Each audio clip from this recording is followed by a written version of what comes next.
Ladies and gentlemen, my name is Matt, I am the American-Canadian Gamer, and welcome to my overview of the Assault class in the Battlefield 4 beta. Now I just want to make a quick disclaimer here. This is all from early beta. It's only the second day of the beta at the time of this recording, so everything is subject to change. What you see in this video may not necessarily reflect the current state the game is in. Also, this is not an in-depth guide. I won't be covering stats or strategies, I'm just going to cover the basics of the class, the equipment available to it, and its role within the beta. So, with the formalities out of the way, let's talk about the Assault class. Just as in Bad Company 2 and Battlefield 3, the Assault class plays a combat medic role. He's equipped with a variety of gadgets that are designed to dish out and repair impressive amounts of human damage, and the assault rifles that are exclusive to this class are very geared towards anti-infantry use.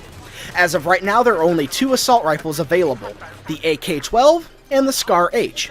The AK-12 has a higher rate of fire and a larger magazine than the SCAR-H, but it has less range and power, and the AK-12 also seems to have less recoil, and it also features a burst functionality, which the SCAR-H lacks. The SCAR-H, on the other hand, is a little bit slower than the AK and has a smaller magazine, but it does have more range and power at its disposal.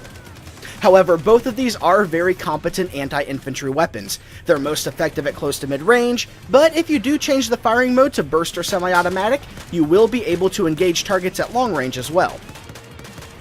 The gadgets currently available to this class are the M320 grenade launcher loaded with high explosive grenades, the M26 modular accessory shotgun system loaded with buckshot, the first aid pack, and the Defibrillator.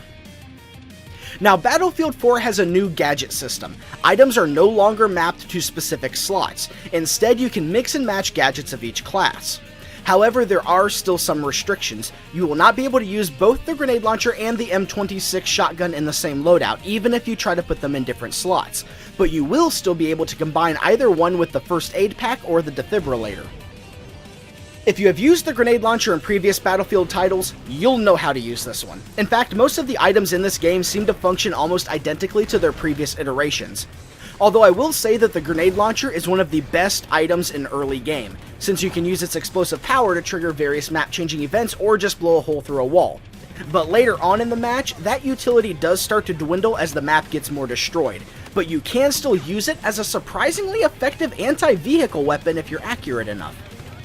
The other offensive option, the M26 shotgun, is once again almost identical to the one in Battlefield 3, but this one does seem to be just a bit more powerful. And interestingly, it cannot be equipped as an underbarrel attachment for all of the assault rifles. In the beta, you can only attach it to the SCAR-H, but it will always be a standalone weapon for the AK-12, even with the underslung rail attachment. So if the weapon doesn't support an underslung M26, use another attachment, otherwise it's a wasted slot. Now, there really isn't much to say about the Defibrillator. You walk up to a down teammate, you zap them, they get back up, rinse and repeat. It's the same Defibrillator we've seen before. However, the first aid pack is a new addition to this kit. At first I thought it was a rebalanced med kit from previous titles, but it's actually a new gadget. Unlike the medkit, the first aid pack does not emit an area of effect healing. Instead, it will just lay on the ground until someone runs over top of it, at which point that person will immediately begin to recharge health. You also seem to have an unlimited supply of these packs, but you can only have 2 of them deployed at any given time. Overall, the Assault class behaves very similarly to the way it did in previous titles. You have a selection of weapons and gadgets designed to take out enemy infantry, and a set of tools designed to heal and revive teammates. And the new gadget system allows for a little more flexibility in this role. You can go pure support with the first aid pack and Defibrillator, or you can trade one of them for a launcher or shotgun to gain an extra offensive option. In the end, if you enjoyed or understood how to use the Assault class in previous Battlefield titles, you'll feel right at home with this one. So there you have it, a basic overview of the Assault class in the Battlefield 4 beta. I should have the other classes out soon, so if you enjoyed this video, stay tuned for more to come. And as always, ladies and gentlemen, thank you so much for watching. My name is Matt, and I'll see you next time.